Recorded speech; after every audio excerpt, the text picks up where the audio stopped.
오늘 우리가 읽은 이 말씀 가지고 하나님의 선택과 우리의 선택이라는 것을 한번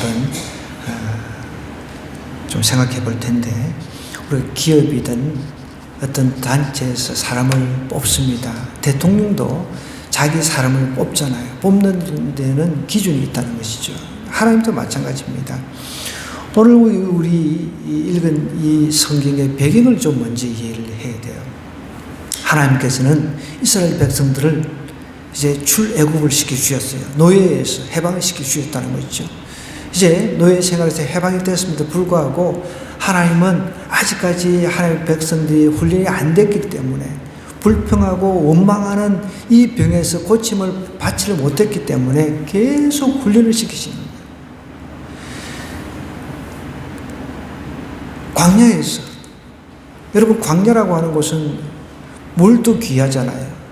그리고 뭐 먹을 것이 있는 것도 아니고, 거기 농사 지을 수 있는, 정착해서 농사 지을 수 있는 환경도 아니고, 광야에 하나님께서 이제 광야로 인도를 했는데 계속 불평하고 원망하는 거죠.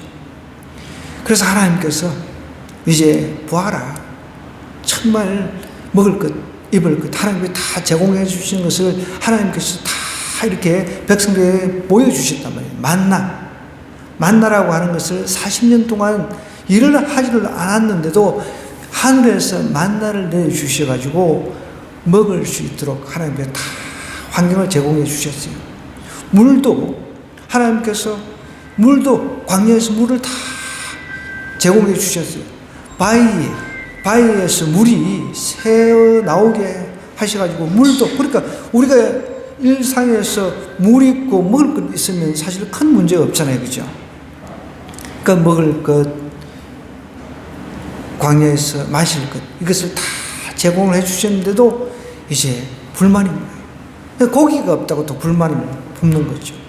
고기를 하나님께서 이제 메추라기를 통해 가지고 고기를 이제 먹게끔 해 주셨습니다. 그래도 우리 인간은 끊임없이 원망하고 불평하는 겁니다. 그래서 이제 하나님께서 어느 정도 이제 먹을 것, 입을 것 제공해 주시면서 성막이라고 하는 것을 만드셔 가지고 하나님께서 다 만나 주셨어요. 대제사장을 뽑아가지고 대제사장을 통해서 1년에 1차씩 한 차례씩 하나님께서 거기서 백성들을 만나서 백성들에게 지시할 것 지시하고 이렇게 해 나가셨어요. 그런데 문제는 또 이제 하나님께서 세우신 제사장 가지고 이제 또 시비를 거는 거예요. 오늘 이 이야기는 그 전에 고라와 다단, 아비람의 자손들이 하나님께서 세우신 아론 거기에 이제 불만을 제기하는 거예요. 왜 하나님은 우리도 레위 지파인데 왜 우리를 제사장으로 세우지 않느냐? 왜 아론만 꼭 제사장으로 세워야 되냐? 그거 가지고 이제 하나님께서 세우신 리더십에 대해서 딴지를 거는 거예요. 이해가 되세요? 하나님께서 고라, 다단, 아비람도 원래 레위 지파예요. 그런데 레위 지파 중에서도 각 가족들이 있잖아요. 각 가족. 왜 아론 가족만 제사장으로 뽑느냐? 우리도 하나님께서 세우신 거룩한 레위 지파인데 왜 우리 중에서는 제사장 안 뽑냐? 이렇게 이제 덤비드는 거예요. 하나님께서 세우신 질서에 그냥 딴지를 걸고 있는 거죠. 그 배경을 우리가 이해를 해야 됩니다. 그래서 이제 하나님께서 계속해서 이렇게 딴지 걸고 시비를 거니까 하나님께서 세우신 리더십에 손상을 이제 입힐 수가 있잖아요. 결국은 지진을 통해 가지고 고라, 다단, 아비람 이 가족들 다 죽여버렸습니다. 지진을 통해 가지고 한순간에 싹 다 그냥 죽여버린 거예요. 그 이야기가 여기 우리 16장의 전체에 나옵니다. 고라와 다단과 아비람이 반역하는 내용이에요. 그 27절에 보면 무리가 고라와 다단과 아비람의 장막 사방을 떠나고 다단과 아비람은 그들의 처자와 유아들과 함께 나와서 자기 장막 문에 선지라 하면서 가족 전체가 몰살하는 거예요. 여러분, 원망하는 이 병은 우리 삶 속에서 빨리 제거를 해야 됩니다. 우리 죽는 거예요. 지난주에도 우리 반복했습니다. 원망하면 죽는다. 옆 사람한테 또 이야기를 하십시다. 원망하면 죽는다. 이거는 끝까지 그냥 우리 가족들한테 이야기를 해요. 원망하면 죽는다. 원망하면 결국은 이 원망하던 다단 그리고 고라 아비람은 다 죽어버렸습니다. 이제 하나님께서 더 이상 이런 불상사가 생기지 않도록 특별히 12지파 중에 그 지팡이를 하나씩 가져와서 이제 하나님의 그 성막 안에 이제 두라라고 이야기를 하는 거죠. 그 내용이 이제 오늘 1절부터 있는데 한번 자세히 한번 보겠습니다. 하나님의 선택은 하나님의 주권이라는 거예요. 하나님의 선택은 여러분 하나님의 주권, 그러니까 하나님의 마음대로인 거예요. 우리 그것을 인정을 해야 돼요. 그걸 오늘 좀 우리가 좀 깊이 한번 생각했으면 좋겠습니다. 지금은 엿장수가 없어졌어요. 우리 어릴 때는 엿장수가 있었거든요. 그래서 엿장수가 이 젓가락 짤랑짤랑하는 그게 있었어요. 엿장수들이 가위가 있었어요. 가위를 이제 막 짤랑짤랑 하면은 엿장수가 왔구나 해가지고 어떻게 해서든지 엿을 바꿔먹을 보려고 우리 집에 있는 것만 막 아무거나 막 갖다 내다가 엿장수한테 주고 팔아먹었어요. 그냥. 근데 지금은 그런 말을 해도 우리 아이들이 이해를 못해. 엿장수가 그 가위를 몇 번 이렇게 짤랑짤랑 하냐? 그게 엿장수 마음이죠. 그게 거기서 나온 거예요. 우리는 그걸 이해를 한단 말이에요. 근데 지금 아이들한테 그 엿장수 이야기를 해봐야 엿장수가 뭔지도 모르니까. 하나님의 그 선택, 하나님께서 누구를 선택하고 누구를 버리고 이거는 하나님의 절대적인 주권에 속해 있다는 거죠. 보십시오. 이제 여호와께서 이제 모세에게 이렇게 이야기를 합니다. 그 반역 사건 이후에 많은 사람들이 죽었어요. 그런데 이제 하나님께서 모세에게 너는 이스라엘 자손에게 말하여 그들 중에서 각 조상의 가문을 따라 지팡이 하나씩을 취하되, 지팡이를 하나씩 취하라고 하는 것은 각 지파별로 지팡이 하나씩을 이제 가져오라는 거예요. 각 지파별로 12지파가 있잖아요. 이스라엘 12지파가 있는데 곧 그들의 조상의 가문대로 그 모든 지휘관에게서 지팡이 12를 취하고 그 사람들의 이름을 각각 그 지팡이에 쓰라라고 이야기를 합니다. 하나님께서 세우신 사람도 딴지를 걸고 왜 우리는 지휘관으로, 왜 우리는 제사장으로, 왜 우리는 리더로 안 세워주냐 이렇게 이야기를 하니까 딴지를 거니까. 레위의 지팡이에는 아론의 이름을 쓰라 그랬습니다. 이는 그들의 조상의 가문의 각 수령이 지팡이 하나씩 있어야 할 것임이라 하면서 이제 그 지팡이를 해막 안에서 내가 너희와 만나는 곳인 정극에, 그러니까 가장 깊숙한 지성소를 말합니다. 지성소 안에 하나님께서 그 안에서 이제 대제사장을 만나는 곳이거든요. 그 언약궤 정극의 앞에 두라라고 이야기를 합니다. 그러면서 이제 5절에 보니까 가장 중요한 구절입니다. 내가 택한 자의 지팡이에는 싹이 난다는 거예요. 여러분, 성경을 이렇게 쭉 이렇게 연구를 하다 보면은 하나님께서 택했다라는 그런 말씀이 많이 나와요. 예수님께서도 이제 이제 죽으시고 성천하시기 전에 제자들을 위해서 기도할 때 자신의 택한, 자신에게 주신 그런 백성, 택한 백성, 택한 그런 자, 이런 표현을 많이 쓰신다는 거예요. 성경은 이렇게 하나님께서 자신이 택한 자의 지팡이, 내가 택한 자의 지팡이는 싹이 난다는 거예요.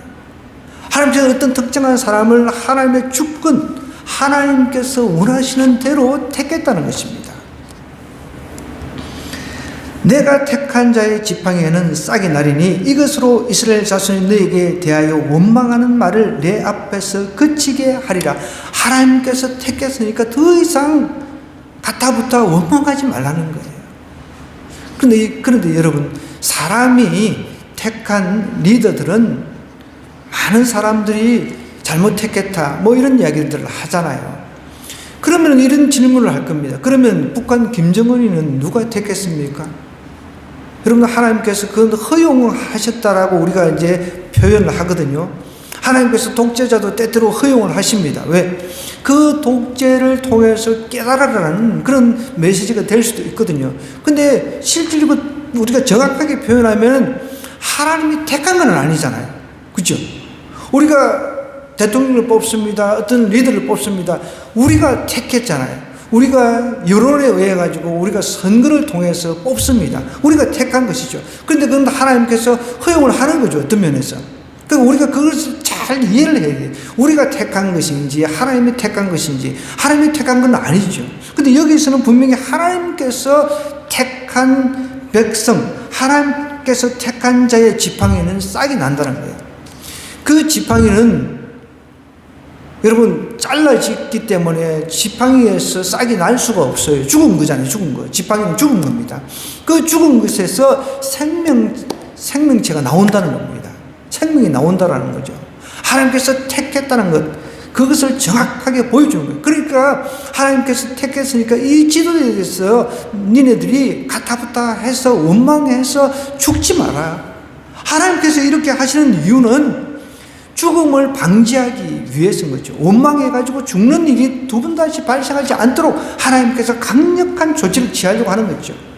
그 하나님께서 택했다고 하는 것은 뚜렷한 목적이 담긴 선택인 거죠.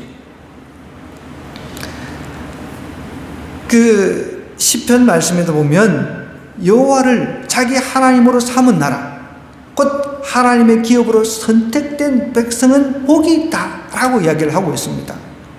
하나님의 기업으로 선택된 백성은 복이 있다는 거예요. 그러니까 하나님께서 어떤 사람은 택하고 어떤 사람은 택하지 않는 그거 가지고 우리가 불만을 표현할 것이 아니라 너무 고맙다. 너무 하나님께서 나를 하나님 백성 삼아주신 게 너무 고맙구나. 이렇게 해야 되는데 그 중에서도 왜 아론만 제사장 세우고 아론 그 가문만 제사장 세우고 우리는 제외시키냐. 이렇게 지금 백성들이 들고 일어나니까 하나님께서 여기서 딱 선을 긋는 거죠.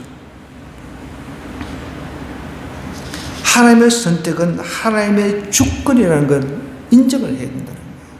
하나님께서는 질서를 세우기 원하신다는 거예요. 가정에서도 남편을 하나님께서 제사장으로 세우시잖아요. 그게 질서인 거죠, 질서. 그래서 남편이 좀 부족하게 보이도 좀 약간 우리 아내 입장에서 조금 부족하게 볼 수가 있을 것입니다. 그죠? 그럴지도 하나님께서 가정의 제사장으로 세웠다는 것을 인정을 해야 된다는 거죠. 그럴 때 가정이 질서가 세워지는 것이죠. 요즘에는 거의 한 40% 가까이 이제 그 역전이 돼가지고 여성들이 나이가 많은 그런 케이스가 많아지고 있다는 거죠. 그러니까 가정에서 결혼을 하는데 그러니까 이제 누나가 더 많아지고 있다는 거죠. 그러니까 바람직한 건지 아닌지는 저는 모르겠습니다. 어쨌든 제 주위에도 이제 그런 경우가 많이 있으니까. 저는 이제 제 아들들이 그렇게 누나를 데리고 와서 결혼하려고 하면 저는 절대 반대하거든요. 그래서 그 근거가 뭐냐 이야기를 하면은 아담이 먼저 지어졌다. 그래서 이제 남편은 조금 이렇게 나이가 한두 살에도 많은 게 나는 좋다고 생각을 하니까 이제 각자 그거는 이제 각자 생각하는 게 틀린 거니까 요즘은 보니까 여성들이 나이가 10살, 5살 많은 이런 경우가 많더라고요. 부부 중에. 어쨌든 많아도 남편이 나보다 어리더라도 하나님께서 가정의 제사장으로 세웠다는 것을 우리가 인정을 해야 된다. 나 인정 못해 하면서 남편한테 온갖 욕 다 하면서 이런 사람들도 많더라고 보니까 좀 인정을 할 거는 인정을 어차피 그렇게 선택을 했다라고 한다면은 가정에서 제사장은 하나님께서 세우신 질서는 남편이다라는 것을 인정을 하라는 거죠. 하나님께서 이렇게 가정 뿐만 아니라 그 지파 전체, 공동체 전체를 하나님께서 제대로 이끌어 가기를 원하신다는 거예요. 그러니까 원망하는 말을 내 앞에 그치게 하기 위해서 하나님께서 특별히 조치를 이렇게 세웠습니다. 6절도 보십시오. 모세가 이제 이스라엘 자손에게 말합니다. 그들의 지휘관들이 각 지파대로 지팡이 하나씩을 그에게 주었으니 그 지팡이가 모두 12이라고 그랬습니다. 그 중에 아론의 지팡이 있었는데 모세가 그 지팡이들을 정거의 장막 안 여호와 앞에 이제 딱 두고 하루가 지났어요. 만 하루가 지났습니다. 8절입니다. 이튿날 모세가 정거의 장막에 들어가 본즉 레위 집을 위하여 낸 아론의 지팡이 움이 돋고 순이 나고 꽃이 피어서 살구 열매가 열렸더라. 살구 열매는 여러분 아몬드 아시죠? 정확하게 번역하면 이 원래 히브리어 원어는 아몬드로 번역하는 게 낫습니다. 아몬드, 요즘에는 이제 아몬드 우리가 먹잖아요. 그죠? 저도 아몬드 좋아합니다. 아몬드 열매가 열렸더라. 이렇게 해석하는 게 좋습니다. 여러분, 지팡이, 어떻게 보면 무생물체잖아요. 그 무생물체에서 보십시오. 하루가 딱 지나니까 움이 돋았습니다. 순이 났습니다. 꽃이 피었습니다. 그의 열매까지 맺혔다는 거죠. 이런 하나님께서 기적을 통해서 하나님께서 세우신 리더는 아론이다. 아론 가문이다. 그것이 맞다라고 하나님께서 이야기를 하고 있는 것이죠. 여기에 우리가 딴지를 걸릴 이유가 없는 거예요. 하나님 앞에 불평하고 원망할 이유가 없다는 거예요. 가정에서 질서를 세우기 위해서 남편이 좀 부족해도 그 남편을 인정해주고 그럴 때 가정이 그래도 좀 세워지는 거죠. 지금은 근위가 없어진 시대이죠. 저희 어릴 때만 해도 가부장적인 그런 구조 속에서 아버지, 할아버지 이런 근위가 너무너무 명확했습니다. 저도 지금도 기억합니다. 사랑방에 할아버지가 이제 사셨는데 저하고 같이 잤거든요. 시골의 어머니는 항상 밥상 들고 그 할아버지한테 이제 아침, 점심, 저녁 이렇게 공개하는 것을 다 보았습니다. 또 아버지의 근위가 있기 때문에 우리는 밥상머리에서 항상 아버지가 젓가락 수저를 먼저 들고 난 뒤에 우리는 이제 밥을 먹죠. 근데 지금은 그런 근위라고 하는 게 없어졌던 가정에 아버지가 먼저 밥을 뜨는 것이 아니라 자식들이 먼저 밥을 뜨죠. 그래 아버지는 먹다가 남은 거 다 이제 그 가정에 이제 아버지의 근위라고 하는 것은 점점점 축소되고 있는 거죠. 그래 아버지가 설 곳이 없는 거예요. 여러분 가정에서 아버지를 좀 이렇게 근위를 높여주시기 바랍니다. 하나님께서 세우셨다는 거예요. 그는 하나님께서 질서에 하나님께서 그렇게 만드셨다는 거죠. 저희 어릴 때 그거 가지고 불만을 품고 그런 건 한 번도 없었어요. 아버지의 밥상은 항상 그 고기가 있고 그러면은 요즘에는 고기라든지 좋은 반찬은 누가 먼저 먹습니까? 자식들이 먼저 먹잖아요. 아버지는 먹다 남은 거 이제 찌끄게 먹고 엄마도 물론 마찬가지지만 자식이 우선이 돼. 여러분 가정에서 자식이 우선이 되면 안 됩니다. 성경에서 자식이 우선이 되라고 하지 않았습니다. 가정에는 질서에 하나님께서 그렇게 아버지의 근위를 먼저 세워주었다는 거죠. 여기도 보십시오. 이제 이튿날이 되니까 아론의 지팡이에 아몬드 열매가 맺혔죠. 모세가 그 지팡이 전부를 여호와 앞에서 이스라엘 모든 자손에게로 가져오며 그들이 보고 각각 자기 지팡이를 집어 들었더라. 각각 자기 지팡이를 집어 들었더라. 여러분 하나님께서 이스라엘 사람들이 이렇게 불평하고 원망하니까 질서에 하나님께서 딱 근위를 갖다가 인정을 해주는 거죠. 오늘날 우리도 마찬가지입니다. 가정은 무너져 있잖아요. 할아버지, 예전에는 할아버지 굉장히 존경했어요. 저도 어릴 때 기억을 합니다. 심지어 저희 집 밑에 교회가 있었어요. 근데 그 교회에서 명절, 교회가 이제 지키는 이제 그 성탄절이라든지 명절이 되면은 교회에서 제일 어르신 있는 우리 할아버지한테 이제 선물도 가져오고 음식도 이제 떡국 같은 거 해가지고 이렇게 공개하는 것을 제가 두 눈으로 직접 보았습니다. 그런 게 있었어요. 근데 요즘에는 그런 게 별로 없잖아요. 어른들을 막 섬기고 그런 게 별로 없잖아요. 그런 문화가. 오히려 그냥 아이들이 그냥 섬김 받는 대상이 돼가지고, 아이고, 내 새끼 하면서 막 할아버지는 없고, 할머니는 없고, 부모는 없고, 그냥 새끼 위주로 이렇게 하다 보니까 애들이 이제 버릇없이 자라는 거죠. 이게 굉장히 큰 문제가 되는 거죠. 하나님의 선택은 하나님의 주권입니다. 그런데 우리 인간의 선택은 한번 보십시다. 인간의 선택은 딱 한 가지밖에 없습니다. 하나님 명령에 순종하는 것밖에 없어요. 10절입니다. 여호와께서 또 모세에게 이르시되 아론의 지팡이는 정극의 앞으로 도로 가져다가 거기 간직하여 반역한 자에 대한 표징이 되게 하고 그들로 내게 대한 원망을 그치게 하고 그치고 죽지 않게 할지니라. 모세가 곧 그같이 하되 여호와께서 자기에게 명령하신 대로 하였더라. 모세는 하나님께서 하신 대로 명령하신 대로 행했다는 거예요. 우리가 하나님의 주권을 인정하면 우리는 하나님께서 이렇게 하셨으니까 하나님 명령대로 우리는 순종하며 살겠습니다. 이것밖에 없는 거예요. 여러분, 인간의 선택은 순종인 것입니다. 여러분, 이 인간의 선택이 순종이 불만이십니까? 로마서 8장을 한번 가보겠습니다. 시간이 있으니까 우리 한번 성경 한번 찾아보십시다. 로마서 8장입니다. 우리가 잘 알고 있는 말씀인데 로마서 8장 28절부터 한번 읽어보겠습니다. 로마서 8장 제가 가지고 있는 신약 250쪽 되겠습니다. 250쪽 로마서 8장 28절부터 우리 30절까지 한번 같이 읽어볼까요? 시작. 우리가 알거니와 하나님을 사랑하는 자 곧 그의 뜻대로 부르심을 입은 자들에게는 모든 것이 합력하여 선을 이루느니라. 하나님이 미리 아신 자들을 또한 그 아들의 형상을 본받게 하기 위하여 미리 정하셨으니 이는 그로 많은 형제 중에서 맏아들이 되게 하려 하심이니라. 또 미리 정하신 그들을 또한 부르시고 부르신 그들을 또한 의롭다 하시고 의롭다 하신 그들을 또한 영원롭게 하셨느니라. 여러분, 여기서 뭐라고 이야기를 합니까?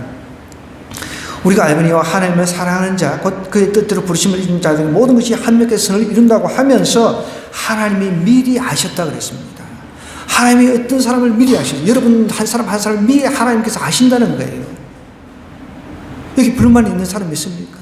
하나님이 여러분 한 사람 한 사람 미리 우리가 태어나기 전에도 알고 계셨다는 겁니다. 또 보십시오. 그 아들의 형상을 본받게 하기 위해서 미리 정하셨다는 거예요. 미리. 우리가 태어나기 전부터 미리 누구누구를 내가 하나님의 자녀로 삼겠다. 나의 아들, 딸로 삼겠다. 미리 정하셨다는 거예요. 여러분, 이게 불만이십니까? 얼마나 감사한지 몰라요.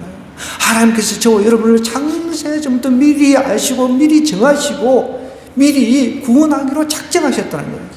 그래서 예수 그리스도를 이 땅에 우리의 죄악을 위해서 보내주시고 예수 그리스도를 통해서 우리를 구원받게 작정을 하시고 선택을 하셨다는 거예요. 선택하시고 작정하시고 미리 하시고 이 모든 것이 하나님의 주권 아래에서 이루어졌다는 거예요. 여기 불만이 있는 사람이 어디 있습니까? 감사밖에 없는 거죠. 하나님 너무 감사합니다. 나를 예수님 믿게 해주셔서 나를 예수님 믿어서 구원받게 해주셔서 나를 천국 백성 되게 해주셔서 너무 고맙습니다. 감사합니다. 그래서 감사가 넘쳐야지. 여기에 대고 우리가 하나님 왜 나를 택해 주셨습니까? 이러면서 원망하고 불평하고 이럴 수가 있냐는 거죠. 너무 감사하잖아요. 하나님 미리 아신 자들을 또한 그 아들의 형상을 본받게 하기 위하여 미리 정하셨다고 이렇게 얘기를 하고 있습니다. 이는 그로 많은 형제 중에서 맏아들이 되게 하려 하십니다. 또 미리 정하신 그들을 또한 부르시고 부르신 그들을 또한 의롭다 하시고 의롭다 하신 그들을 또한 영원롭게 하셨다. 하나님께서 우리 한 사람 한 사람 불러가지고 예수님 믿어서 의롭게 하시는 거예요. 이제 죄인에서 의인으로 만들어 주셨어요. 그뿐만 아닙니다. 이제 영화롭게 나중엔 천국 백성 되어서 천국 가서 영화의 세계 영화롭게 해주시겠다고 하나님께서 이렇게 다 하나님 주권에 의해서 작정하시고 이렇게 정하셨다는 거예요. 여기 불만이 어디 있습니까?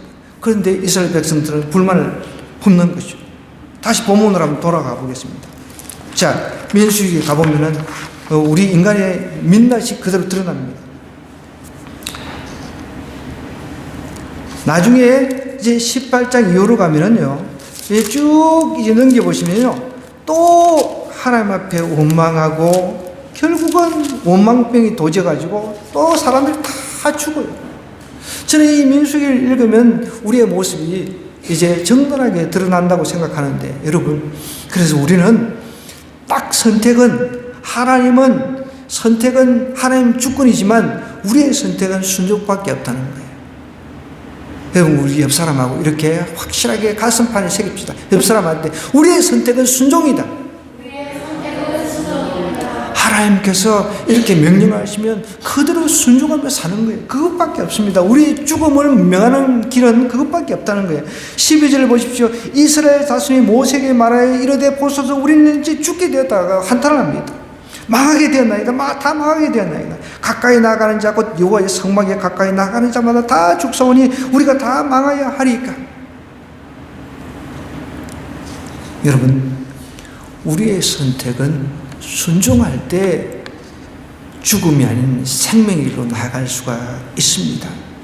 우리가 예수 그리스도를 선택할 때, 예수 그리스도를 내가 믿기로 선택할 때, 작정할 때 하나님은 우리의 삶을 이제 영광의 삶으로 인도해 주실 것이라는 거죠. 이미 우리는 작정이 되어 있습니다. 우리는 이미 딱 세팅이 되어 있다는 거예요. 하나님께서 아까 전에 로마서 말씀을 통해서 보여주셨잖아요. 하나님이 미리 정하셨어요. 그런데 물론 우리 삶 속에서는 다른 사람하고 비교를 하니까, 내가 그 살아가는 어떤 형편에 있어서 비교를 하니까 왜 나는 예수님 믿어도 이러나 이 모양 이 꼴이냐 이렇게 한탄할 수는 있는데, 여러분, 그건 우리가 눈에 보이는 현상만을 가지고 이야기를 하는 거예요. 하나님께서는 이미 창세전부터 미리 아시고 우리를 갖다가 이제 작정을 하셨어요. 미리 예정을 하셨다는 거죠. 그러니까 누구를 갖다가 예정을 하셨다는 것도 얼마나 기쁜지 몰라요. 얼마나 감사한 일입니까? 그런데다가 정말 예수님을 보내주셔가지고 우리가 예수님 믿게 해주셔서 믿을 수 있는 마음도 주셨잖아요. 여러분, 교회 나올 수 있는 마음도 하나님께 주셔서 나온 겁니다. 여기 안 나오고 그냥 막 여름 휴가철에 놀러 다니고 해외로 나가는 사람 얼마나 많은지 몰라요. 하나님께서 여러분의 마음에 감동을 주셨기 때문에 나온 거예요. 이것도 얼마나 감사한 제목입니까? 물론 우리 학생들 같은 경우는 부모님이 막 믿으니까 억지로, 나는 이제 뭐 대학 들어가면은 하나님 떠날 거야, 교회 떠날 거야, 이런 학생들도 많이 있습니다. 그러나 억지로 이렇게 믿었다 할지라도 나중에 그것 때문에 다시금 하나님께 돌아오는 경우가 많이 있거든요. 여러분, 하나님께서 어떤 누군가를 리더로 세웠다고 했으면 그것을 인정을 해야 돼요. 비록 부족하다 할지라도. 그러나 그 독재자라든지 그런 거는 틀린 거죠. 그거는 왜 틀리냐면, 만약에 그 독재자가 이제 사람에 의해서 뽑혀서 독재자가 됐는데 하나님 뜻에 위배되는 정치를 한다, 그러면 우리는 저항을 할 수가 있습니다. 왜? 하나님 법이 우리에게는 우선이니까. 그런 기준만 놓고 보면 그 외에 하나님께서 어떤 리더를 선택하도록, 리더를 뽑도록 하나님께 허용을 하셨으면, 우리가 대통령이 나한테 좀 마음에 부족한다 하더라도, 내 뜻에 좀 안 맞다 할지라도 그 리더를 인정을 해줄 수밖에 없는 것입니다. 그럼 기도하고, 위정자를 위해서 기도하고, 이렇게 해야 된다는 거죠. 또 내 직장 생활 속에 내 상사가 마음에 안 드는 부분이 있겠죠. 그러나 그 질서에 하나님께서 저 사람을 갖다 세웠다, 그러면은 그 사람 인정하고 오히려 그 리더가 잘 되도록 기도해 주라는 거죠.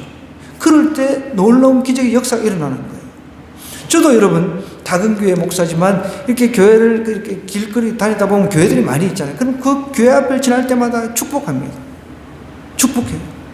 하나님, 저 교회 정말 이렇게 잘 지었는데 저 교회 축복합니다.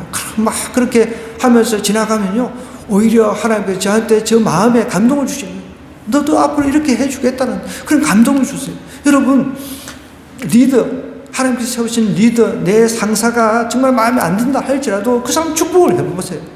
축복을 하다 보면 하나님께서 우리가 빈 축복, 우리가 그 사람을 축복을 했잖아요, 그것이 나한테 돌아온다는 거죠. 오늘 말씀을 정리를 하겠습니다. 하나님의 선택은요, 하나님 마음이에요. 하나님은 실수가 없으신 분이에요. 그런데 우리가 하는 선택은 실수가 있잖아요. 잘못 뽑아가지고 막 나라가 엉망이 되고 리더를 잘못 뽑아가지고 그죠? 그런 경우도 흔히 있습니다. 우리의 선택은 불완전하다는 거죠. 그런데 하나님의 선택은 완벽합니다. 무결점. 그런데 우리의 선택은 다 불완전하기 때문에 만약에 하나님께서 하나님의 주권으로 이렇게 어떤 리더를 선택했다. 그러면 우리가 그 리더를 위해서 기도하고 순종하는 것밖에 없다. 그러면은 그 복이 우리에게 돌아온다는 것입니다. 오늘 이 말씀으로 우리가 가슴판에 새기고 한 주간 이 말씀을 실천해서 우리에게는 원망을 통해서 망하는 그런 삶이 아니라 우리가 순종함으로 흥하는 그런 삶을 살기를 주님 이름으로 간절히 부탁드립니다.